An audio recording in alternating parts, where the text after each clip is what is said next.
svima ljudi, dobro večer, dobro dan, dobro zdrav, dobro večer. Glup.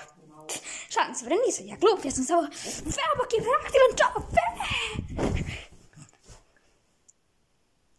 Krenula mi se kamera, evo ga. Ovo i kako treba je. Sam ispipite još vas, kad će se... Dok vam sada ja pričam, ovo je nastavak epizode. Od kada sada kačem videe?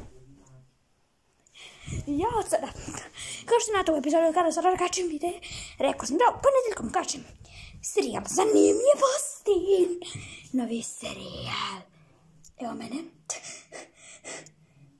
Ja sa telefonom koji snimam sebe. Dalje, idemo. Glup. Nisam je glup, ja sam veoma hiperaktivan čovek. Samo sekundu. Znači ovako. Ponedjeljkom kačem serijal Zanimljivosti.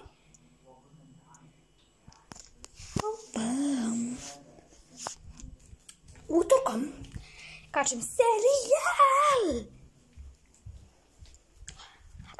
Minecraft Skyblock, što će u narednom periodu izaći. Onda sredom ide Minecraft preživljavanje. A dok četvrtkom i petkom radim Gym Liga Soccer 2020. To ove nedelje nisam uspio, ali sledeće nedelje ću uspjeti. Znači to sam pomiješao u glavi. Da, na glavi, inače bi ja to kačio. Onda subotom i nedeljom trebam da kačem serijal Posljednjeg krala, ali Janko njegov naš još jedan serijal, još jedan pored ovih 80, ali nema veze. Age of Civilizations 2. Gdje sam se u prvoj epizodi šta je to. Tako da, to sada ide nedeljom. Hvala mnogo. Doviđenja, mislim u sljedećoj epizodi. Lep pozdrav i ćao.